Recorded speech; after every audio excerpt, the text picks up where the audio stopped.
Figaro Radio, un autre regard. Figaro Radio.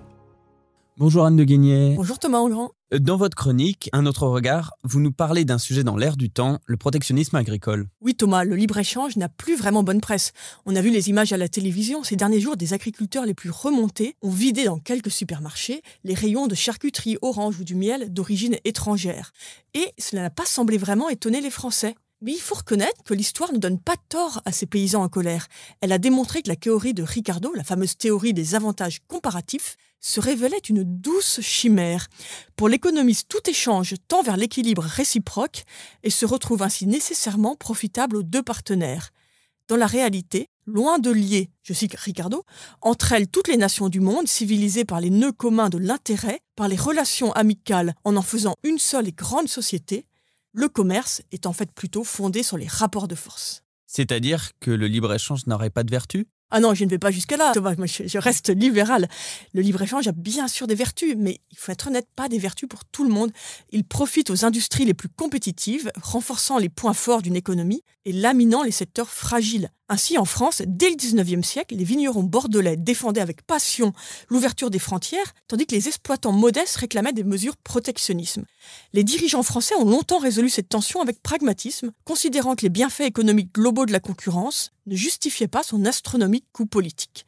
Face à la pression de la rue, c'est d'ailleurs assez intéressant de voir que le gouvernement actuel s'est spontanément recalé sur cette ligne. Parce que le protectionnisme, ça a commencé quand exactement ? C'est une bonne question Thomas. En fait, le protectionnisme, ça a été quasiment permanent en France, enfin quasiment, au moins au début du XXe et au XIXe. La grande date, c'est 1892, où la majorité rétablit des tarifs douaniers élevés sur les produits agricoles. Ce sont les fameux tarifs Méline, qu'on a tous appris au lycée.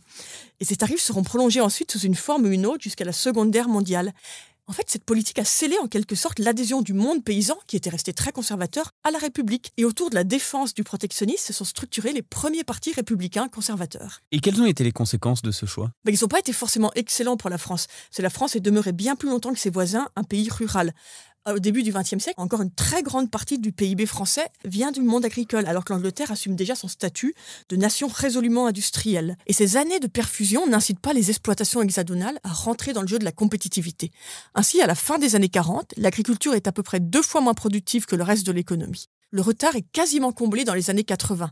Mais cette adaptation a eu un coût. Elle est violente, car tardive et extrêmement rapide. Elle se fait au prix d'une diminution drastique du nombre d'exploitants et se traduit par un exode rural massif. Et aujourd'hui donc ? Alors comme vous le savez, l'attrition du monde agricole s'est poursuivie ces dernières décennies dans une curieuse ambiance, je dirais. Parce qu'en fait, les exécutifs français successifs n'ont pas vraiment voulu assumer la responsabilité de la question de la compétitivité. Ils se sont déchargés auprès de Bruxelles du soin d'organiser l'adaptation de ces filières aux contraintes de la mondialisation, sans jamais hésiter par ailleurs à critiquer ce que faisait la Commission européenne. Et en fait, l'agriculture européenne se retrouve maintenant au centre d'un étonnant triangle avec différentes contraintes, des marchés ouverts, de solides subventions pour essayer de le compenser et des normes écologiques en explosion.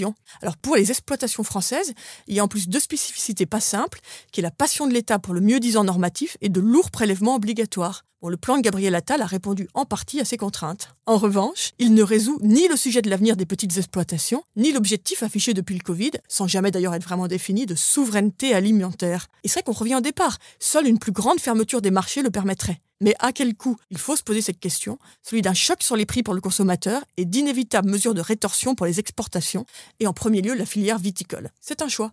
Merci pour ces éclaircissements, Anne de Guigné. Merci Thomas. Je rappelle que vous pouvez retrouver les épisodes d'Un autre regard sur Figaro Radio, lefigaro.fr et sur toutes vos plateformes d'écoute. Et si l'émission vous a plu, n'hésitez pas à vous abonner et à laisser votre commentaire. Au revoir.